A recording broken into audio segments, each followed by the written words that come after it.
have present Councillor Anderson, Councillor Barker, Councillor Cowie, Councillor Dewar, Councillor Johnson-Dempsey, Councillor Kerr, Councillor Mars, Councillor McCreary, Councillor McLaughlin and Councillor Ray. There are also a number of officers present today. I'll hand back to yourself, Chair. Thank you. Thank you very much. Item 1 on the agenda. Is there any declarations of interest? Ralph, was there an issue? Right. Is there any declarations of interest? No, don't see any. Thank you very much. The minutes of the previous meeting, we all agreed that's a correct record? Agreed? Thank you. Item 3 on the agenda is the National Speed Management Review consultation, and that is going to be... Stick your hand up, somebody. Jonathan Plant. Jonathan.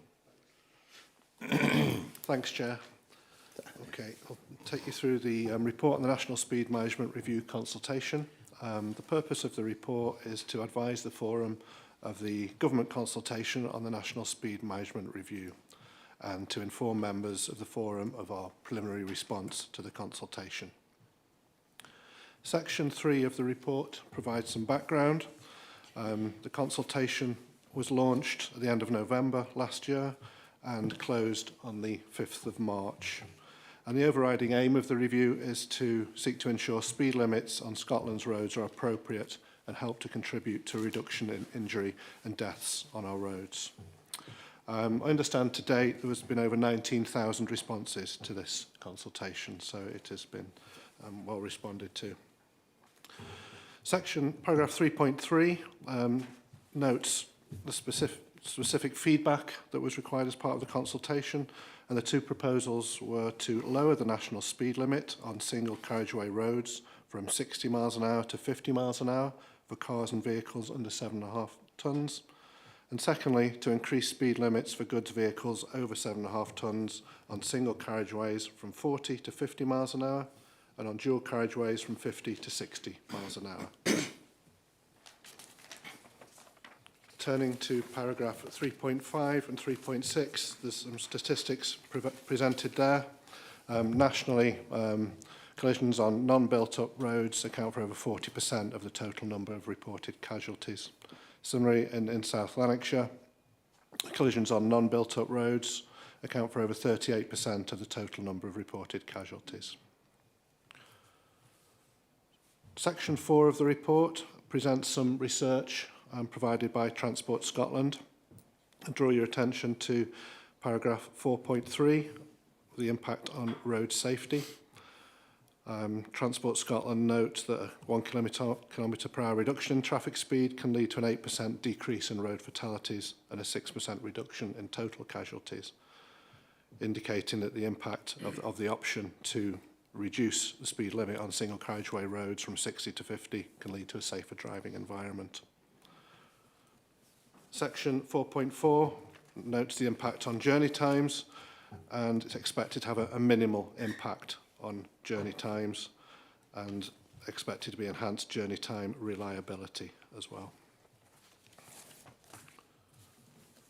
Section 4.5 notes the impact on the economy and the environment. Transport Scotland notes that the proposal would deliver minimal environmental impacts, but it can lead to lower fuel consumption and emissions, but as I said, it would be minimal. Summary section 5 of the report presents research in relation to the increase of speed limits for goods vehicles that are 7.5 tonnes and over from 40 to 50 on single carriageway and 50 to 60 on dual carriageways. Section 5.2 notes the impact on road safety. And looking at what happened in England, there was no evidence of a significant impact on safety because of the policy. But Transport Scotland notes that the proposals may reduce instances of driver frustration. Section 5.3 notes that this proposal could lead to improved journey time reliability for all road users. Summary, section 5.4 notes the impact on the economy and environment. Could be smoother traffic flow and fewer stops and starts, but again, the impacts are expected to be minimum. Turning to section 6, Transport Scotland presented some interesting comparisons in France and measures that were implemented on the A9 and in England. In particular, France reduced the national speed limit from 56 miles an hour to 50 miles an hour in July 2018, and it was noted that there was a 10% reduction in road fatalities outside built-up areas. Similarly, with the A9 average speed camera system, there was, over a 3-year period, there was a significant 31% reduction in the number of being killed and seriously injured on the route. Turning to section 7 of the report, this presents South Lanarkshire Council response to the consultation. Section 7.2, in relation to reducing the national speed limit from 60 miles an hour to 50 miles an hour on single carriageway roads.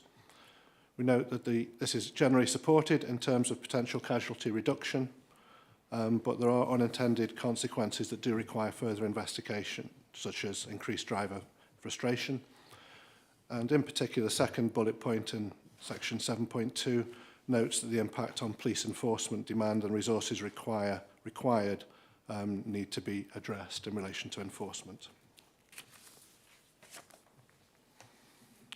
Section 7.3 notes our proposed response in relation to the changes for goods vehicles. It's considered that the current speed limit of 40 miles an hour on single carriageways is appropriate, but there may be a benefit to increasing this to 50 miles an hour. But the impact and support of rural communities is required to consider further investigation. Secondly, it's considered the current speed limit of 50 miles an hour on dual carriageways is suitable. An increased speed limit to 60 miles an hour would not positively impact casualty reduction.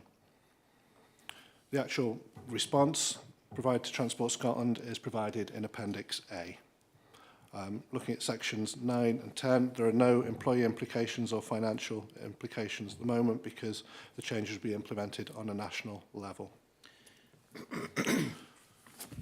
So looking at the recommendations of the report, the Forum is asked to provide the following recommendation: that the preliminary response to the consultation be noted and that any subsequent comments are forwarded to Transport Scotland for consideration. Thank you. Thanks, Jonathan. A very interesting report, and I'm sure interesting to members here and members of the public. I've got views on it and parts of it. So I'm going to open it up to anyone else who may have any views or any questions to start a discussion on this, if you. And Ralph. Well, thanks, Chair. Thanks for that report, and thanks for the officers who had to work through that questionnaire. Not too many. I mean, it's good. It's good that there is a consultation on it. What the point I have to make is it's quite academic if there's no enforcement, and we really need some sort of a consultation on enforcement, because although perhaps the majority of drivers keep to the speed limit, which I don't see myself, it's the ones that don't that are the problem. Thanks, Chair. Thanks, Ralph. Anybody care to respond to that? Jonathan? Yeah, thanks, Councillor. And you will note it in our response that the impact on police enforcement demand and resources needs to be addressed. So we've referred to that in the response. I mean, we had quite a discussion on this at the pre-agenda, and it's very noticeable. I go to France. I was there just at the summer again, and it's very noticeable, the difference. And you feel the difference, you know. It feels a little bit slower. I mean, you do notice that. You do notice that, absolutely. And while I'm someone who likes to go long distances on occasions, that could be seen as a bit of an inconvenience. But what is really encouraging is that in France there's been a 10% reduction, as noted in the report. So I think that's got to be a good thing. The thing about the 60 miles an hour increase from HGVs from 50 to 60, they're limited to 56 miles an hour anyway. They can't go any faster than that. The device that's fitted into the vehicle, they can't go any faster than that, unless you can down a hill and it just runs away. So that should make a bit of a difference. And the trial on the the A9, beg your pardon, I've mentioned this before, where when I used to be an HGV driver, it was horrendously frustrating sitting at 40 miles an hour, especially when you've got people behind you who can do 60 miles an hour. So you're holding them up by a third of the speed that they could potentially be doing. And that, I think, is the reason why they trialled this. Because it if trucks can go faster, cars behind are less likely to get as frustrated and less likely to make dangerous overtaking moves. Seat 8, who's that? Who have we got? Colin. Thanks, Chair. Apologies, my ID card's not working today. I think Councillor Barker's points more than well made. Enforcement is going to be key. I do know that Police Scotland colleagues are responding to this at a national level, and will obviously have comments on enforcement and any resources that they need. I think there's a wider conversation ongoing about enforcement across Scotland. I would like to think, though, that responsible drivers, if these speed limits do come in, some people will adjust their behaviour. But unfortunately, it's the irresponsible drivers that we're needing enforcement to kind of bolster the tools we have to try and discourage their behaviour. But I think overall, you know, the kind of message that we're putting back or have put back to Transport Scotland will probably be similar across local authorities. But I've no doubt the police will be kind of bolstering your point, Councillor Barker, as well. Thank you. Thanks, Colin. Yeah, enforcement is an issue that crops up at a different forum where I'm a member. It's the Safer South Lanarkshire Board. And at the last meeting, we did quite a discussion with Stevie Dolan, the commander. Lauren, I wonder if you would care to add anything to that from a police point of view, because, I mean, I could speak about what I know, but it might be good coming from yourself, if you don't mind. Thanks, Chair. As Colin said, there's a national consultation going on, and I feel we repeat ourselves often as we do at the Safer South Lanarkshire Board. It is down to resource and demand. You'll know that I think I reported last year that we had seen a reduction in our traffic officers, and that's across Scotland. And there are times that we'll maybe only have one traffic vehicle on in the whole of Lanarkshire. So yeah, obviously we want to support where we can, but it does come down to pretty much resource and demand for us, or other priorities as well. For instance, if there's been a fatality, the officers can be pulled away for days. So yeah, it's just down to resource and demand.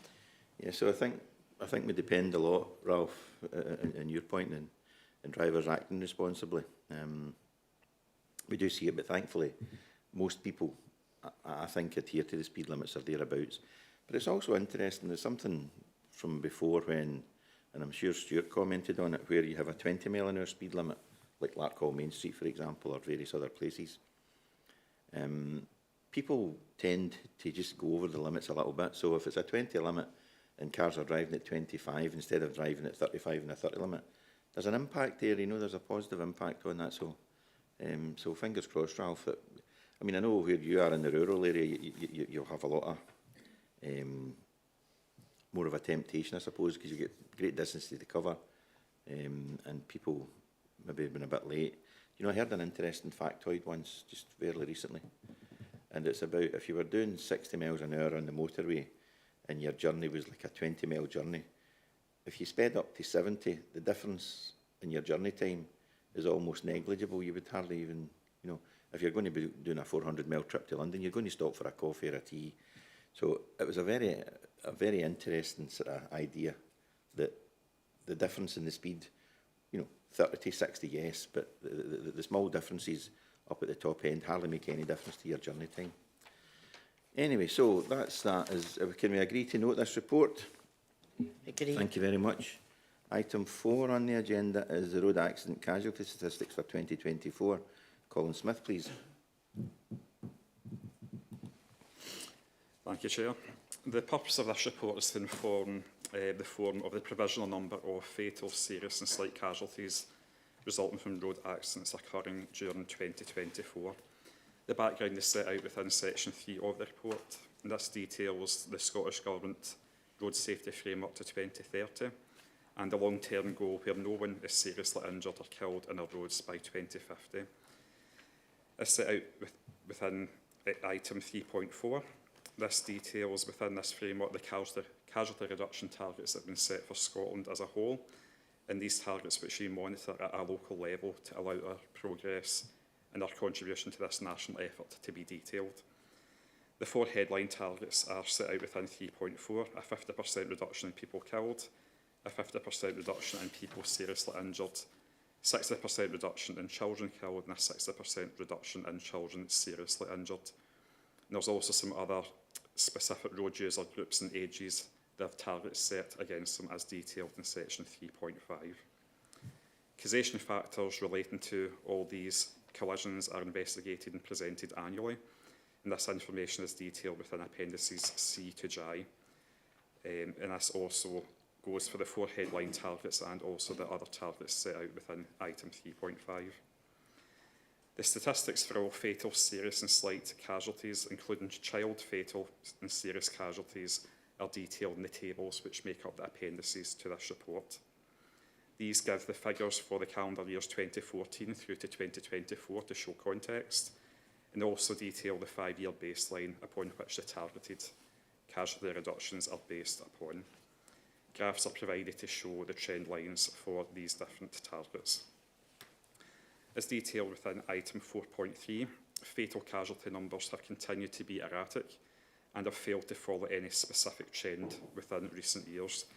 The year-end total for 2024 was 9, which is an increase of 2 compared to 2023. This involved 4 pedestrians, 3 motorcycle riders and 2 car drivers. For context, a low of 5 fatal casualties occurred in 2015 and a high of 18 during 2016. So within the last 5 years, this figure has not exceeded 10 fatals. Turning to serious casualties, item 4.5, the year-end total for 2024 was 130, an increase of 6 compared to the figure of the previous year, which was 124. This is significantly over the 2030 target of 68.5, and progress towards the 2030 target will prove challenging ongoing.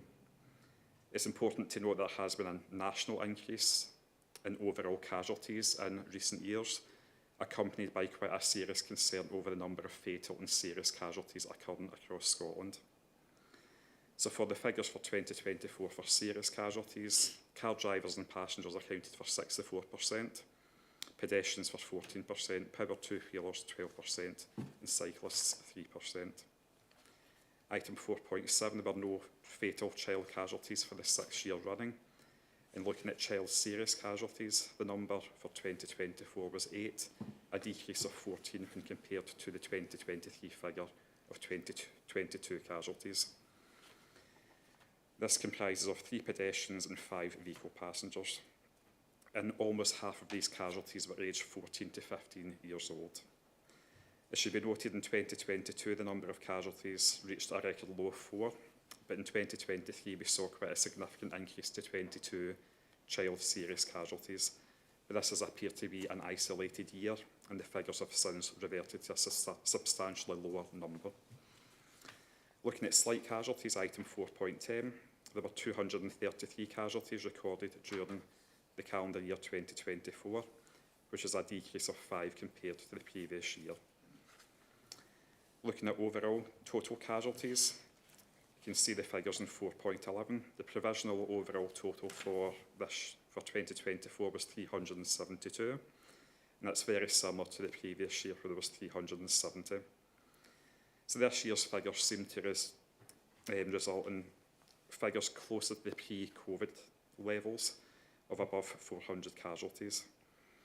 While we don't have access to national casualty figures for 2024 as yet, it is important to note that 2023 marked the 3rd consecutive year of national recorded increases across Scotland.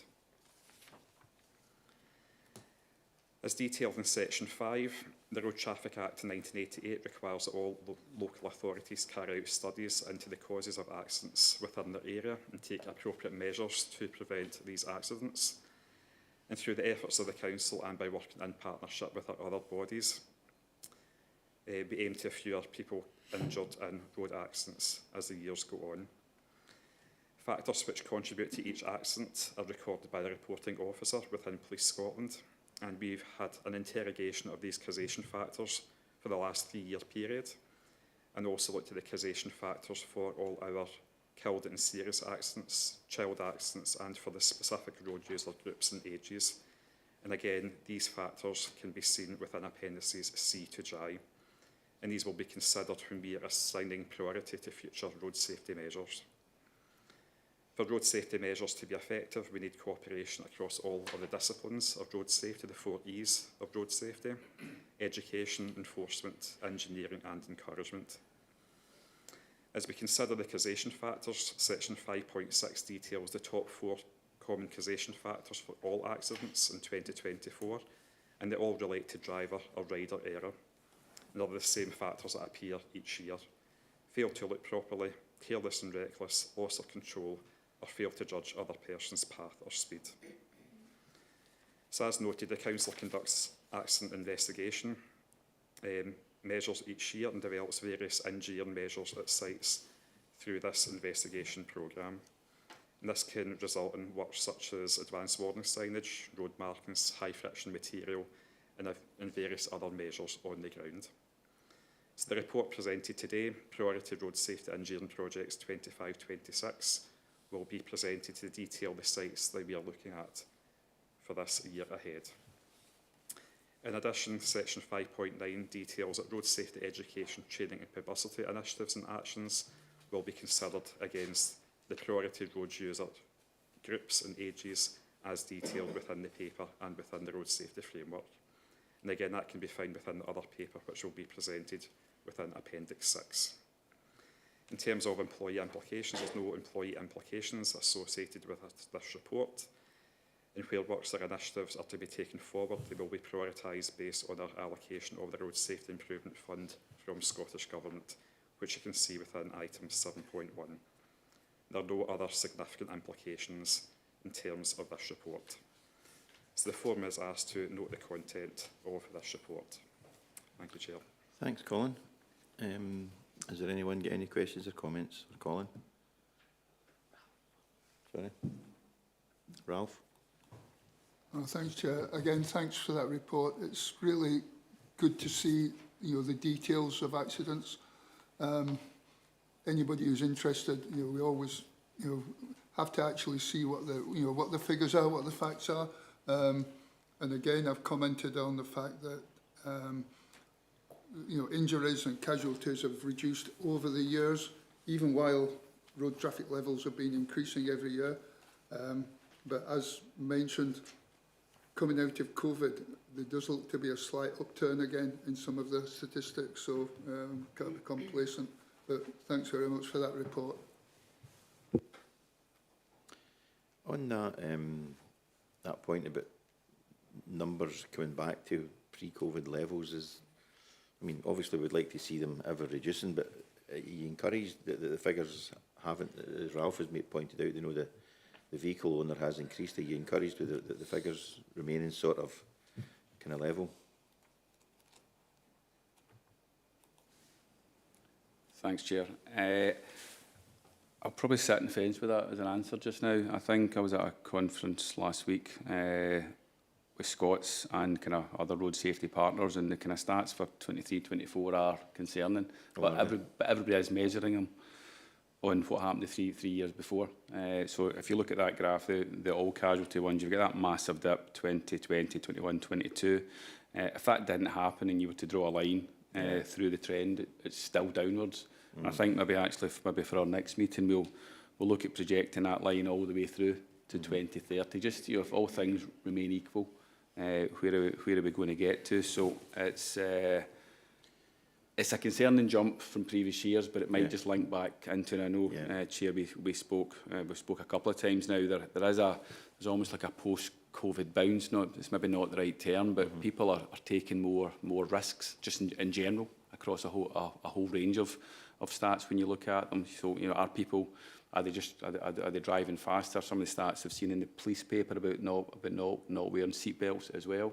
Yeah. It's a massive increase. So why are people doing that? Have they been pent up over the kind of COVID period? So it's something we're watching. But I think overall, the point that Colin made there, if you look, all casualties in 2019 were 432. They are 372 now. So we are lower. We are on the downward trend, but we're just not enjoying the fact that we were really, really low the kind of previous three years. So probably not happy about it, but you know, if you took out those 2 or 3 years, I would probably be less concerned sitting here today. Yeah, it's difficult to find the right words when I asked you. You encouraged, maybe that's not the right thing because we're talking about accidents here, but the point you make is a good point about, you know, people coming out of the COVID sort of era, but a lot of young, there's a statistic that I've reminded learner drivers about, and it might be inaccurate, but it's a good thing to say to them, but you can correct me if I'm wrong, but most casualties happen when it's a young person within 2 years of passing their driving test, and it tends to be on a rural road. So, you know, we're a good few years out of that now, so it's mainly young drivers that are coming through, so the comparison for them before and after doesn't really work because they weren't driving before COVID anyway. This particular cohort, is there any, that comment that I made, does that ring true in any way to you? Even if it's not, I'm quite happy to keep telling young learners that. I'll let Colin come in maybe with some detail if he's got it, but what we did see is a greater number of elderly people immediately after COVID, but we thought that was linked a little bit to not using public transport. So they're driving their own cars because they didn't want to go into public transport. Right. And obviously, you know, an elderly person being involved in a car accident, you know, the severity can be a lot more, right, for obvious reasons.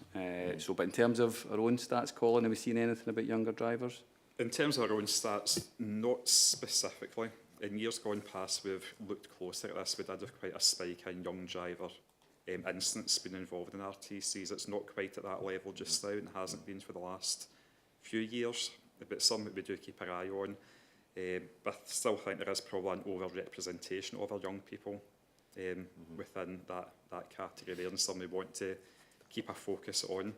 Bear in mind we're trying to instill lifelong driving skills and attitudes and behaviours to these young drivers and young people. So even if we don't see them through the stats, it's still a key focus group for us because they are continuing on their driving journey and want to see positive behaviours from them, and then that passed down to their children. So that's still a kind of key focus group for us and nationally as well.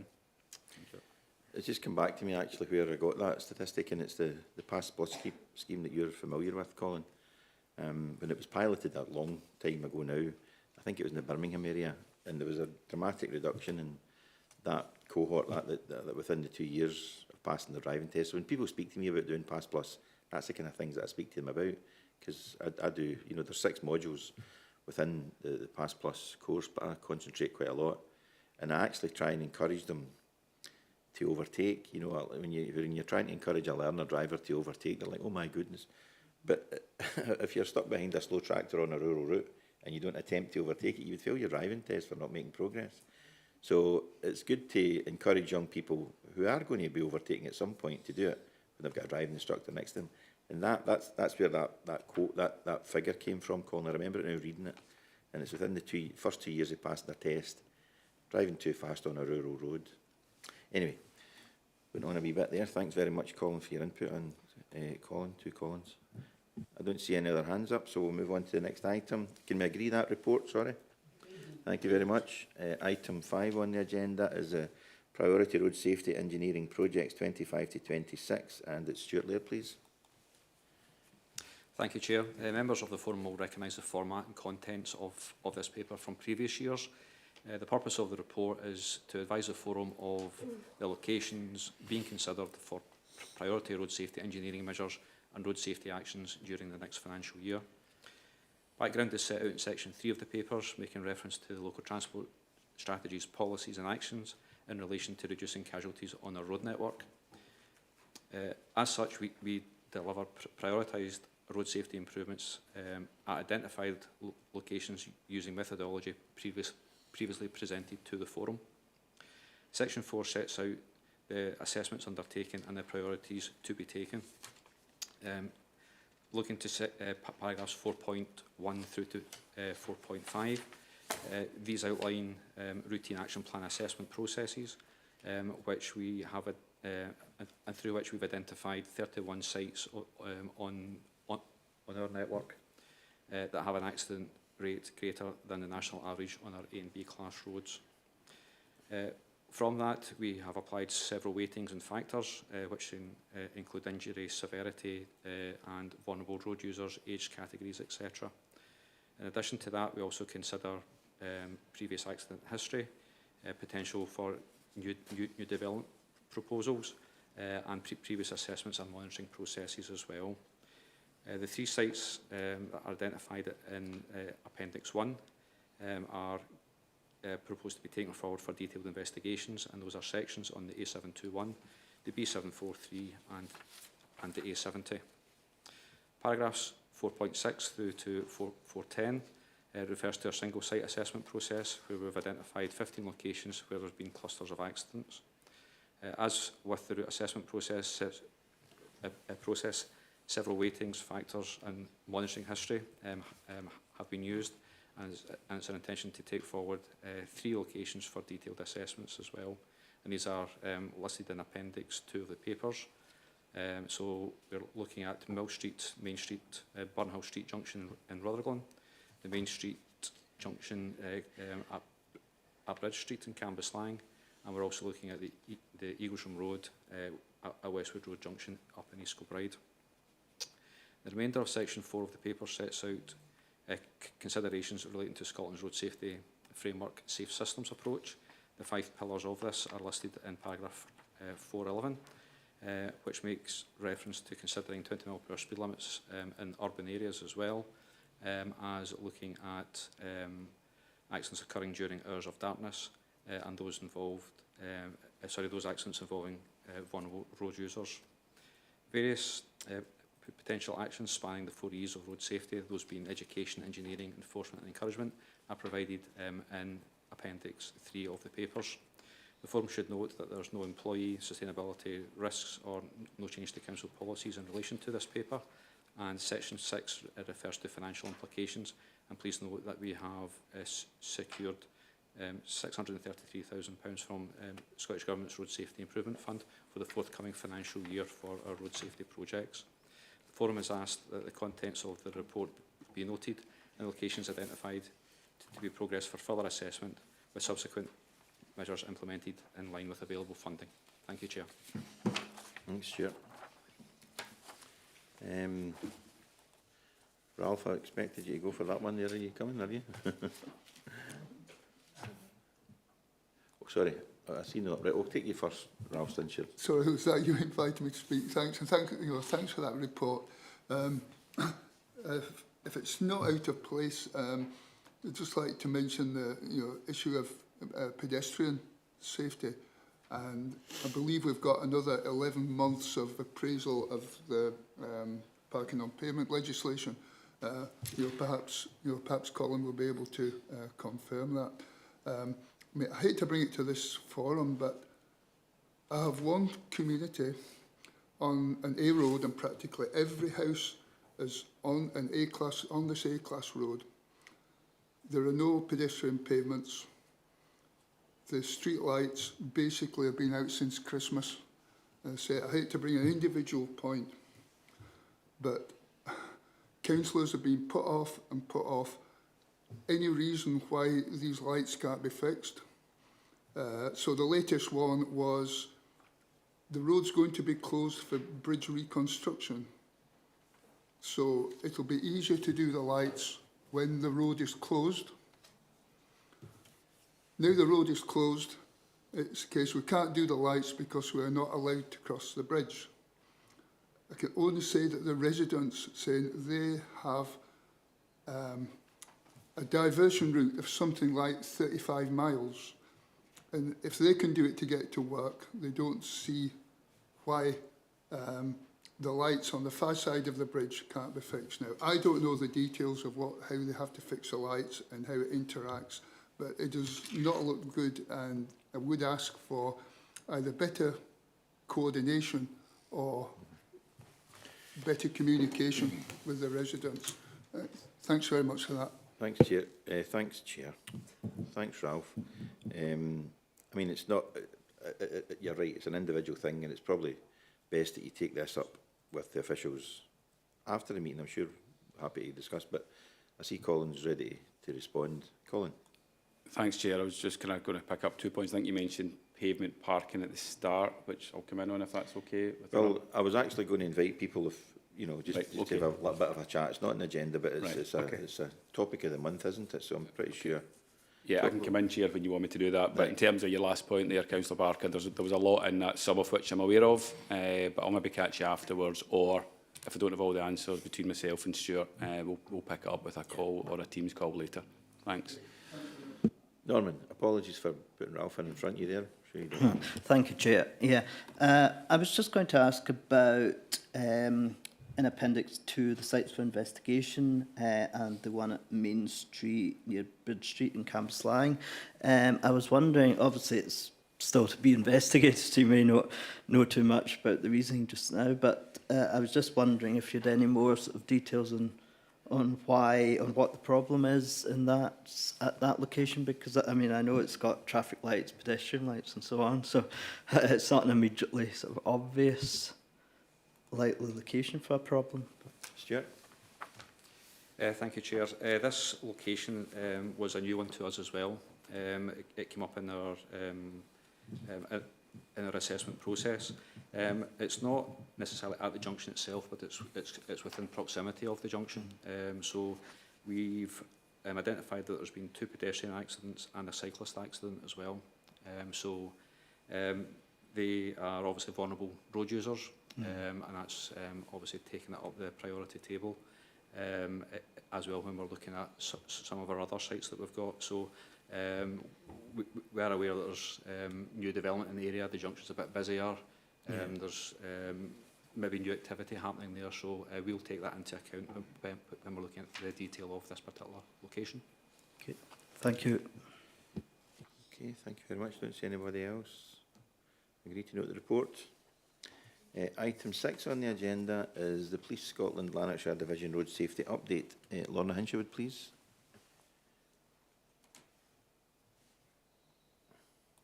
Thanks again, Chair. Okay, the purpose of the report is to update the Road Safety Forum on any forthcoming campaigns and to discuss ongoing national and local campaigns. The background, section 3, so in terms of remit of South Lanarkshire Road Safety Forum, it's been agreed that Police Scotland will provide routine updates on national and local issues and campaigns relating to keeping people living and working in South Lanarkshire safer on our roads. Point 4, local and national issues. So in a response to an increase in road accidents and deaths in the last quarter, we've carried out a strategic analysis of intelligence, crime and incident data across the division, identifying areas where we've then carried out targeted speed checks, high-vis patrols throughout the division. We've utilised our campus officers, focusing on education within the schools, delivering inputs on road safety and highlighting the dangers of dark clothing and wearing of headphones in our younger people. And that was particularly over the kind of festive period as well, the Dark Nights campaign. Our focus has been on engaging in education, placing an onus on all road users to take responsibility for their own actions and behaviours throughout encouragement and signposting to the guidance within the Highway Code. Where appropriate, enforcement is obviously still used as a disposal option. And that's where education is deemed unsuitable to improve road safety on its own. The annual festive road safety patrols took place during November and December, where we had additional officers dedicated to driving engagement, education, and where appropriate again, enforcement. We used social media to highlight the campaign. The road safety campaigns, looking ahead from January to March, 13th to 9th of January, we had a national seatbelt campaign. 27th of January to the 9th of February, we had a commercial vehicles campaign. 3rd to the 9th of March, vulnerable road users campaign, which is pedestrian older drivers. And the 17th to the 23rd of March will be a national speeding campaign. In section 4.2, a synopsis of the stats. These are from the 1st of April 24 to the 31st of December 24. Speeding crimes, 476, and that's up 57% 0.1% from the same period the previous year. 164 dangerous driving crimes, that's up 0.6%. Drink drug driving, 389 crimes, that's up 30.1%. Seatbelts had 44 crimes, that's up 29.4%. And we had 101 mobile phone offences, and that's up 12.2%. Some of the increases there will be seen by the fact that we have carried out targeted patrols and initiatives. 4.3, just to reiterate that we are committed to ensuring that the road network is safe, along with partners on Road Safety Governance Board. And that's all. Thanks. Thanks, Lorna. Any questions or comments for Lorna? No, don't see any on the screen. Okay, thanks very much again, Laura. Don't have any questions or comments. Item 7 on the agenda is a Scottish Fire and Rescue Service South Lanarkshire Area Road Safety Update, pages 57 to 60. Craig Harden, please. Thank you, Chair. The purpose of our report and the background of the report is very similar to the police service there. So I'll skip to section 4.1. The local and national issues. Scottish Fire and Rescue Service attended a total of 33 road traffic collisions in Q2 of 24-25. This is a decrease of 6 from 39 in the same reporting period. Section 23-24. Section 4.2. There were 22 non-fatal casualties, mostly common in the Clydesdale and Hamilton localities.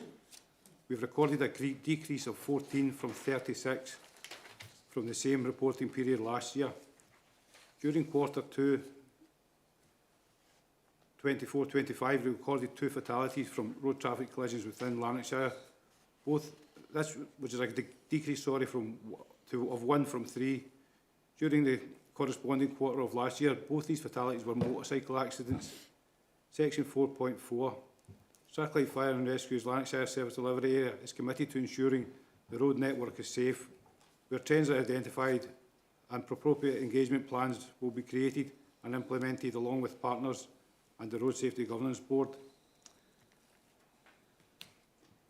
Scottish Fire and Rescue Service, the total number of incidents, as previously said, was 39. This was down 33 from the previous year, down 15%.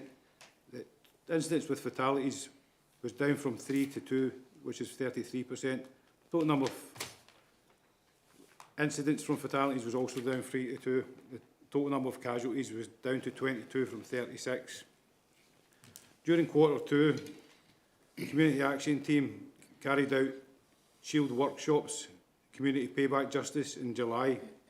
There was 3 biker down sessions to 41 motorcyclists. This is aimed at reducing motorcycle fatalities throughout the roads. Fire Reach, new facility at Hamilton Fire Stations, includes road safety input for virtual reality headsets. The virtual reality headsets gives them young drivers the chance to sit in the driver's seat in a safe environment and then witness what it's like to be in a road traffic collision. It also puts them in the passenger seat to see what their actions are doing when they're disrupting their driver and how the consequences of that can be. So it's a very useful tool. Section 5, future engagements. We'll continue to work with the schools. We'll use the virtual headsets for the 4th and 5th years as they become age to drive. This gives them the insight before they become drivers. Youth volunteer schemes and Fire Reach, they also use the virtual reality headsets. These are available for use at other venues if anybody requires them. Biker Down is also committed to going into the high schools to give information on biker safety. And this is particularly on the back of having 2 fatalities within the area in the quarter. And that concludes the report. Thanks very much. Any questions or comments? No. Okay, Susan. I just wanted to say, I think that's really interesting about the virtual reality headsets, you know, for young people. I mean, I'm terrified watching young people that I know at the speed that they go at. And I just think, see, even you don't know what could actually happen. And, you know, if you've never been, you know, in an accident of any sort, you know, minor or major, well, hopefully never major, but a minor one, you just don't know what that's going to be like. So I think that's a brilliant idea. Yeah, I love that. I will love it as in they need to understand, you know, what the consequences are, you know, if you're involved in something, you know, and keep the speeds down. Thanks, Susan. Totally agree with that. And on that point, what kind of age group, it's younger people, but what sort of age group are you looking at there, and what sort of uptake do you get? How many young people had access to it? We have Flyer Reach, which runs every week, and it's between 7 and 10 children. That's throughout Ban Lanarkshire. So that's every single week of the school years. Out with that, we go into the schools and we target the S4s, S5s. Right. So we try and do classroom groups to keep it small, because we've limited the number of headsets we've got. So we can be 20, 25 kids at a time. Oh, good. And we've got advocates going into every school to target the 4th and 5th years, as some of them are getting towards the age of 17. Towards it. The benefit of this as well, it's not just sitting in the driver's seat. What we see as a big benefit is sitting in the passenger seat, how their actions can distract their parent, their friend, whoever it is driving in that position, and how that can then lead to an accident. Yeah. I've seen things in social media. I don't know if it's been made up or if it's actual footage from dash cams with the cameras inside the car. But, it's really horrific. You maybe see a young person sitting texting and the car's involved in an accident. You don't see the accident happen, you just see the inside the car and the really dramatic effect to that when the car collides or it rolls over. You know, it frightens the life out of anybody to actually see that footage. I don't know if it's real. It looks very real. It might be real footage from actual accidents that's taking place. So it's very hard hitting, and you'd like to think that would have an impact on young people who see that, who are thinking about starting to drive. Can I ask you about the 2 fatalities in the Clydesdale area? I mean, Clydesdale's a massive area, but whereabouts in Clydesdale is this tending to be, or is it 2 different wider locations? Yeah, unfortunately, I don't have that information. I don't normally cover this area. I've been brought in just to cover it due to somebody who couldn't make it today, so I don't have the background on that. Apologies. And it's interesting, you know, the pre-agenda we chatted, and at the weekend there I was at the motorcycle show in Ingliston, and I was speaking to the traffic cops, you know, the police motorcycle team, and the thing that we discussed, Colin, about the lines, I'd be quite, I mean, we did chat, and I can't remember where we went with that, but, you know, there's 2 fatalities, and they happen to be motorbikes, and what happens, I've seen it up in round about the Loch Lomond area, and some of the, where people are, I ride a motorbike myself, that's why I see this, so you'll have like 2 sort of chevron lines, and it's like a guide for you to take your bike into that area, and it gives you a really good angle of vision as you're getting to a left-hand bend. It pushes you over to the right. It doesn't physically push you, but it's encouraging you to take that track. And they work really well, because the bike safe thing that I did with Police Scotland a number of years ago, I went out on a session with a traffic cop on the motorbike, and I learned an awful lot. And I'd been riding my motorbike since I was 17, and that's a long time ago. And I learned an awful lot from that, and it was taking that route. But this signage, I know it's not pertinent to fire, but it's because we're speaking about motorcyclists, I think it's just worth mentioning again. So, Colin, we did discuss it at the pre-agenda. Is there any further forward with that? You had any more thought about it? Yeah, I think there's certainly a few routes that we're looking at, certainly with motorcyclists being the kind of casualties.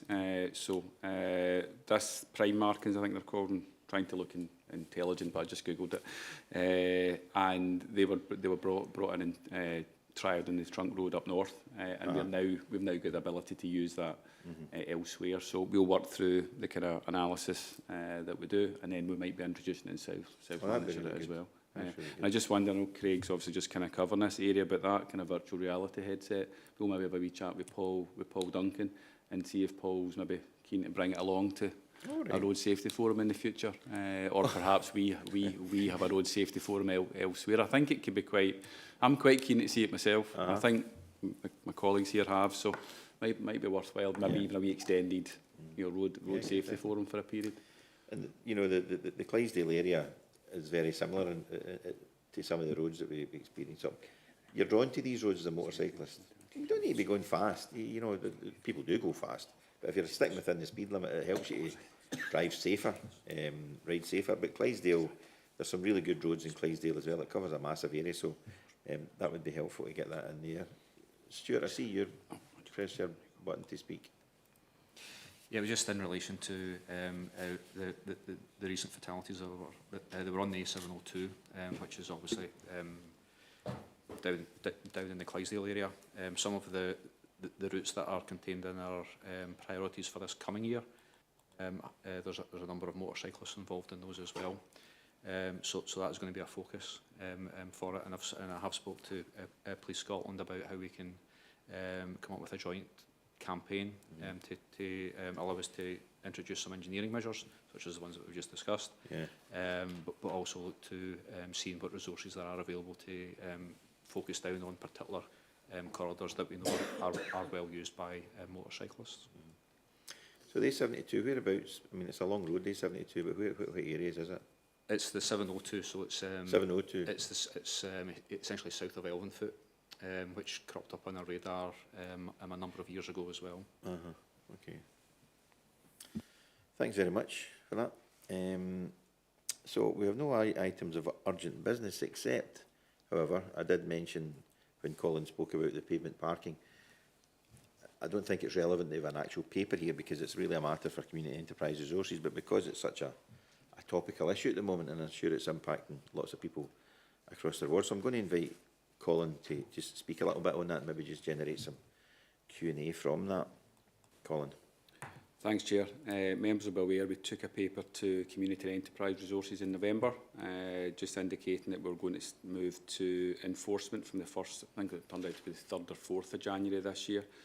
The paper obviously set out the background to the pavement parking regulations, and I don't think MD can dispute or challenge them. The principles well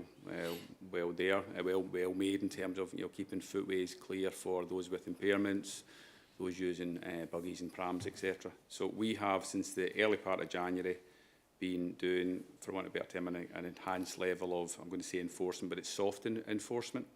We had been doing that in some locations since the start of last year, but really did it properly. We brought in a kind of higher profile campaign.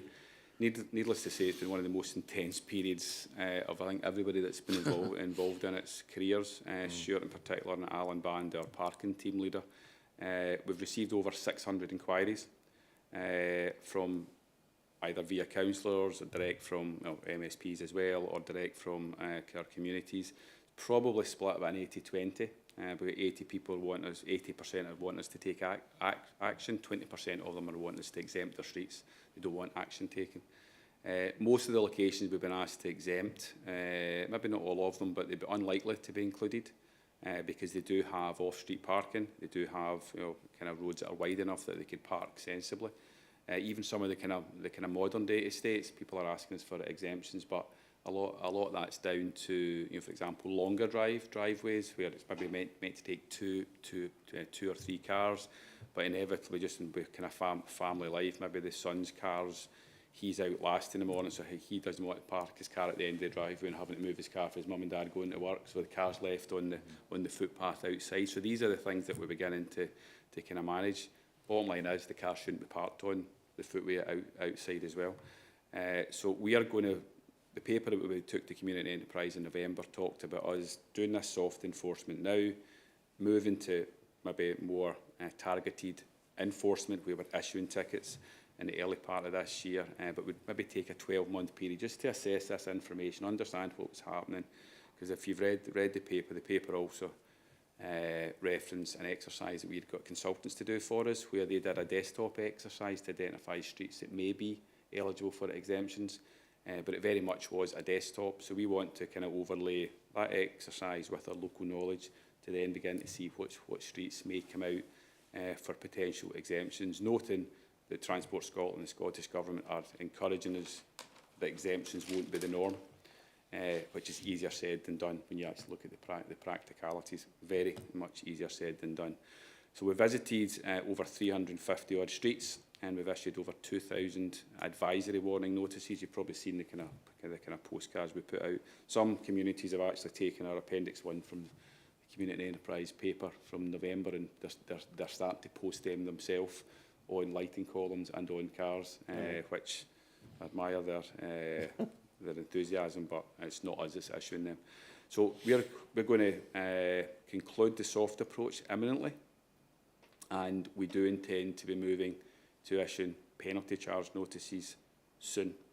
The message is clear, and I think I said this at Community and Enterprise in response to a question from yourself, Chair, about the message across South Lanarkshire is if you park up in the footway, you're committing an offence and you could be issued with a penalty charge notice. However, we will continue to take a sensible and balanced approach. And again, the earlier message there is the message that we're making, but some streets where it's perhaps difficult to park appropriately, still committing an offence might not be the kind of focus for us in the short term. We're hoping streets and communities across South Lanarkshire will begin to find a new equilibrium, as I put it. A lot of streets and locations just now, prior to us doing enforcement, prior to the legislation, kind of worked. They knew that maybe somebody parked in that, closer to a junction, or somebody parked up in a footpath because they had no other choice, and it works. But this has upset the apple cart a bit, quite significantly. It's been very, very intense, and it will continue. But we are hopeful that over the next 6 months, we'll get a better understanding of some streets that we may choose to exempt. But we need to remember, when we exempt streets, we need to sign it, we need to line it. So we're then covering streets with signs and lines, which again is maybe not the most attractive thing for some areas to experience. So that's a conversation we're going to have with Transport Scotland as well, whether we can get some dispensation about the lining and the signing requirements that the Act currently sets out. So I think the overarching message I'll leave you with, before no doubt have questions, is if you park in the footway in South Lanarkshire, you could be issued with a penalty charge notice, and we're moving to that position soon. That could be the next week or so. However, we will continue to try and take a balanced approach, recognising some of the issues that councillors, MSPs and residents have brought to our attention. There's clearly areas that people have just been lazy, and they could be parking more sensibly and safely in line with legislation, and we'll target those areas. The other areas, which are maybe less than clear, may not be our focus in the immediate term. Thanks, Colin. I've got a couple of questions myself. Julia Mars has got her hand up. Julia? Thank you, Chair. Yeah, there's just 2 or 3 related points. That firstly, it'd be useful to have clarity on the timescales for the streets that have requested exemption and when that will be complete. I know you said in coming weeks and months, but it would be useful to know that. And also in relation to enforcement, that whether enforcement in those streets will begin even perhaps before the judgment is in terms of the exemption.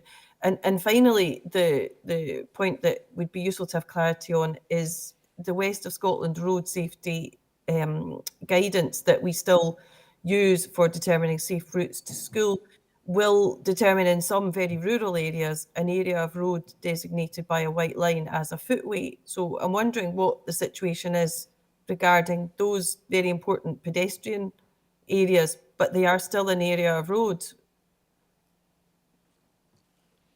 Colin? I'll take the first 2, and then I'll maybe ask Stuart, but I'll give you time to think about that third one.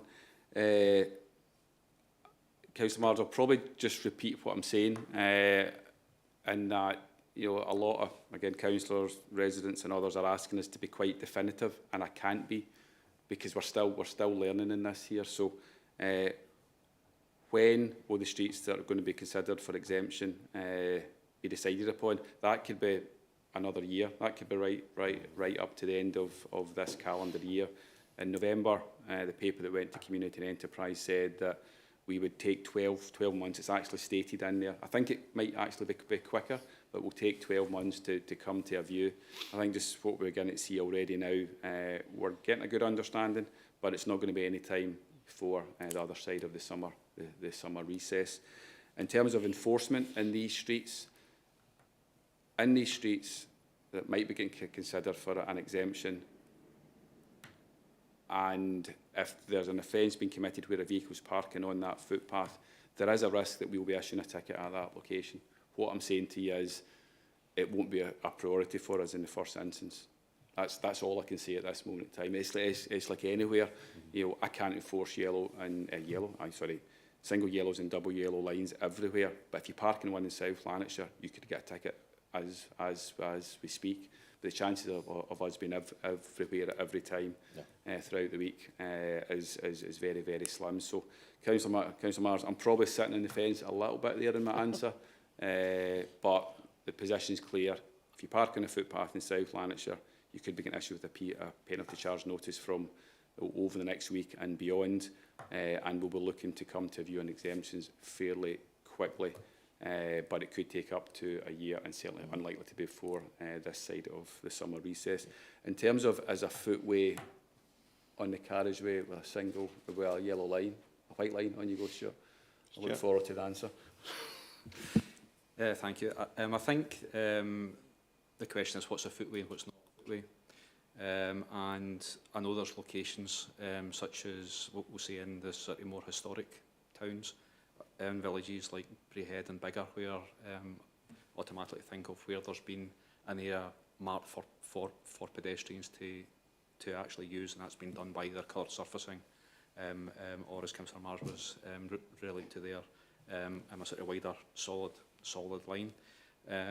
We would probably need to have a look at every location separately because the characteristics will be slightly different, and there are parts depending on activity as well, depending on the standard of the road, the type of road, etc. So it is something that we will need to consider, as well as the sort of more sort of urban areas as well. Thanks, Stuart. Colin, you mentioned the sensible and the balanced approach, where that may be, and you know that doesn't, no criticism, that doesn't really help people because they don't know what sensible and balanced is. They might, you know, anyone might argue, well, it makes sense for me to park my car here, so that it makes it really difficult. But for people to determine it's okay to park here or it's not. But you know, when you spoke earlier about the width of roads, I'm seeing quite a lot of out and about, a lot, as you know, and I'm seeing like really large tailbacks being created, similar to when you've got temporary traffic lights, because basically what you've got is you've got the roads narrowed to where it's only one vehicle that can pass. Like, for example, High Blantyre Road, I think I mentioned this to you. High Blantyre Road, there's two vehicles and they're determined they're parked right across the road from each other, and then two vehicles can't pass in the centre. Now, it's a busy road, so you're basically bringing one flow of traffic to a halt until somebody at their side decide to wait to let them come through. So I'm sure that's replicated right across the council area. And I'm also seeing vehicles where, you know, the one that we spoke about, like Mill Road, where vehicles were parked on the pavement, completely parked on the pavement, where there was still sufficient space for people to walk past. But these vehicles now are parked on the road. And I think what the problem might be, people are accustomed to be able to driving up and down these roads. And the amount of vehicles I'm seeing now that are just ripped right along the side, I'm seeing, not in the dozens, but I'm seeing quite a few damaged vehicles where people have been trying to squeeze through a gap. They would normally get through, but now they can't. But they're not actually paying a great deal of attention. That's down to bad driving, to be fair. You know, if you look at the situation, you can't squeeze through it, you should wait. So I'm seeing a lot of that. And as you said, I can't push you any harder because it could be a year. But I wish that year would just hurry up. I wish you could get something that's a bit clearer, because it's just this big wide open question. Is it okay to park here? Am I going to get a ticket?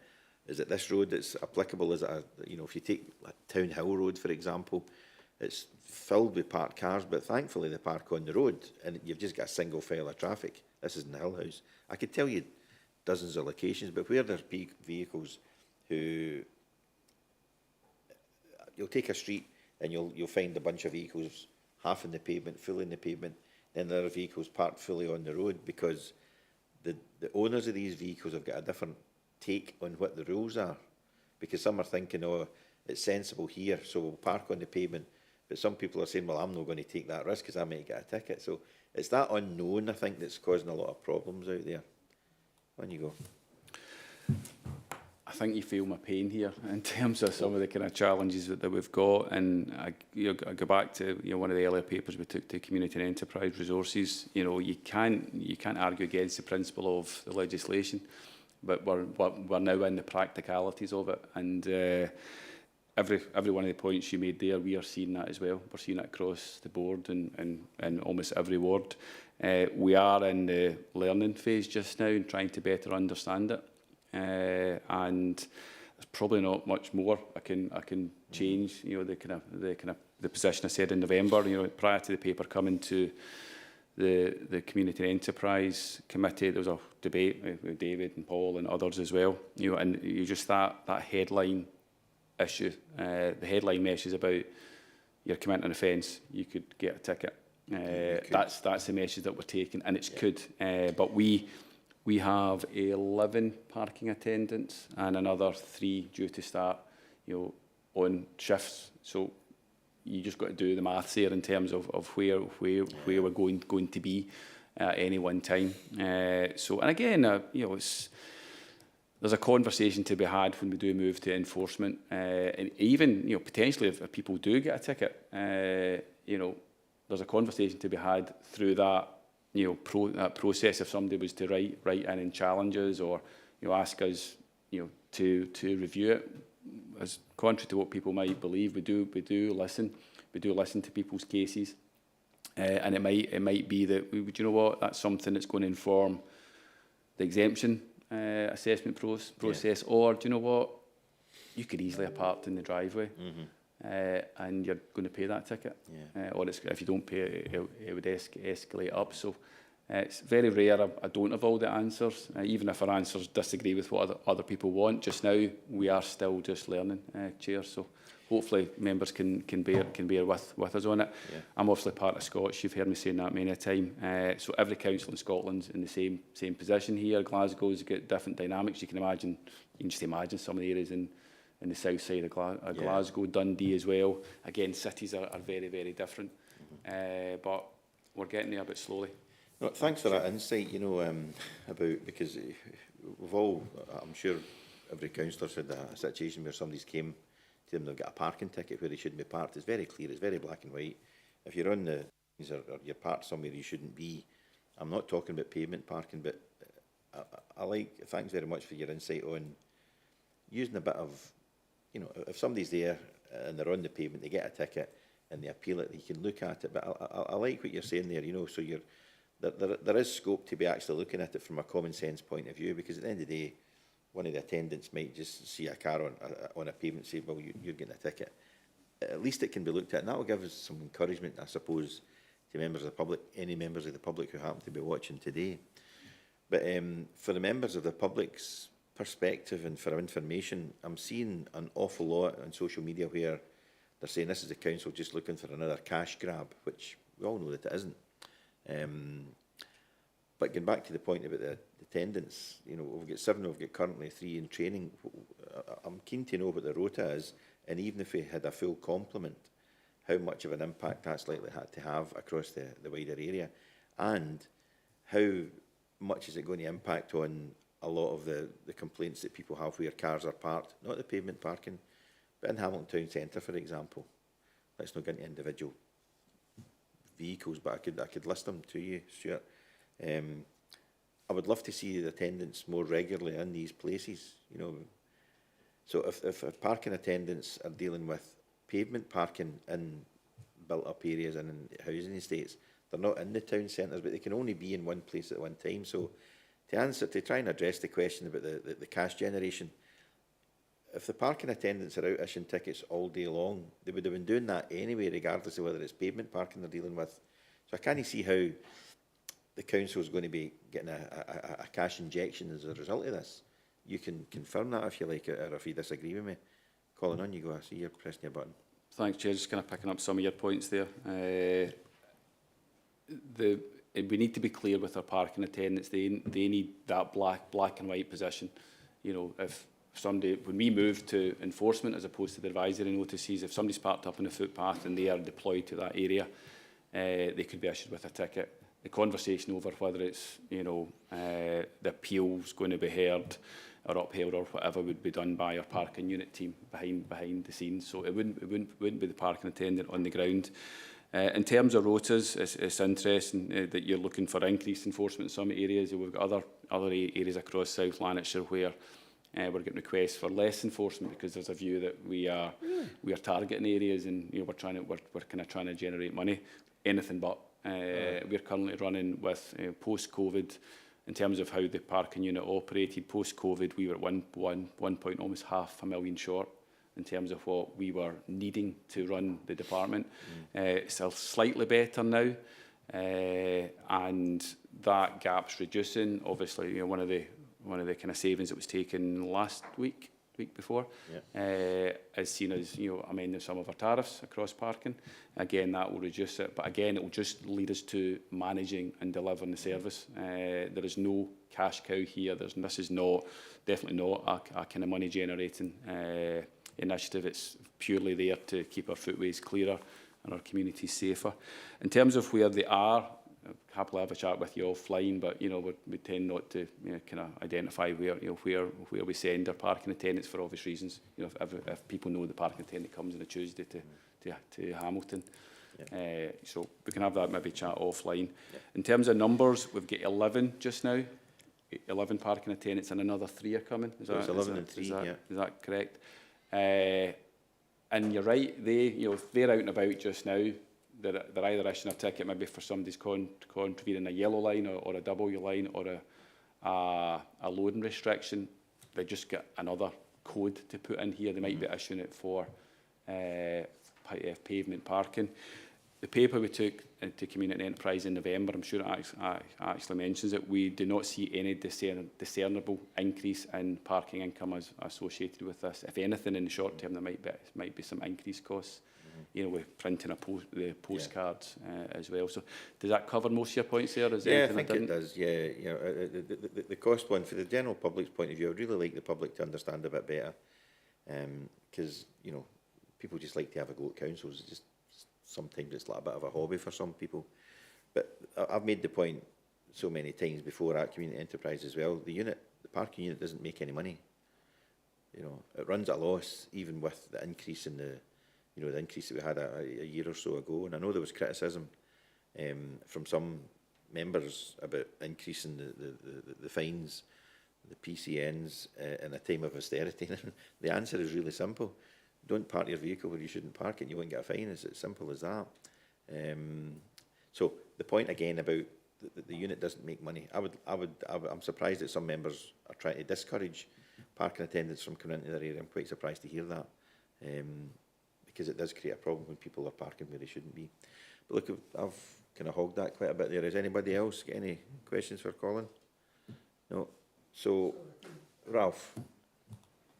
Yeah, just that under the new legislation, it would be helpful for people to know that there is this appraisal period, and that drivers will, gradually come to accept that this is how it's going to be in the future. It'd be good to know that, whatever other parking penalties that are under the new legislation, it's maybe 6 months, it's maybe July, they won't get £100 penalty, tomorrow out of the blue, right? I mean, obviously, a lot of places have been warned, and as you say, there's what's the council going to do about it? And basically, the council's going to carry out the legislation they've been given. I mean, it's not our legislation, even though it's common sense. And I'm worried about neighbour disputes. I'm going to park outside my house. I'm going to park outside my house, and people will just have to get used to it. It'll probably take time. So it would be good to know if there is effectively, say, 6 months before the new legislation, the penalties under the new legislation, while everybody gets used to it. And again, it's helpful to know that cash comes into the council, but it's definitely not a money-making scheme, that's for sure. Thanks. Colin? Maybe just kind of one final point, Gerard, and to answer Councillor Barker's point. This legislation was enacted on the 7th of December 2023. So throughout the 2024, people were aware of it. Scottish Government put out a significant publicity campaign in early January, February 24. We've obviously pushed through a campaign as well. The kind of transition period, the honeymoon period, whatever you want to call it, is essentially coming to an end. We have had 600 locations of inquiries there. We've visited over 300 locations. These are the locations where there's an issue, either the community feel there's an issue or there's something that we're having to look at. So these areas have been made aware of it. Again, labouring the point, from imminently over the next kind of week or so, you could be issued with a penalty charge notice if you park in the footway in South Lanarkshire. That is the message. There's no other message. There's no transition period anymore. That is where we are. But we can't be everywhere. Yeah. We will not be everywhere. Quite literally, we physically cannot be everywhere. And we will continue to gather probably new intelligence. You know, we're probably going to maybe more direct engagement with some of our communities now, especially if we start issuing them with penalty charge notices, and that information gathering, evidence gathering, whatever you want to call it, will continue to inform the assessment for the exemptions as we move through the next short period. Thanks, Chair. Lovely. Thanks very much for indulging us with that additional, not official item, but useful for members to hear. So thanks everybody for your attendance. See you next time, whenever that may be.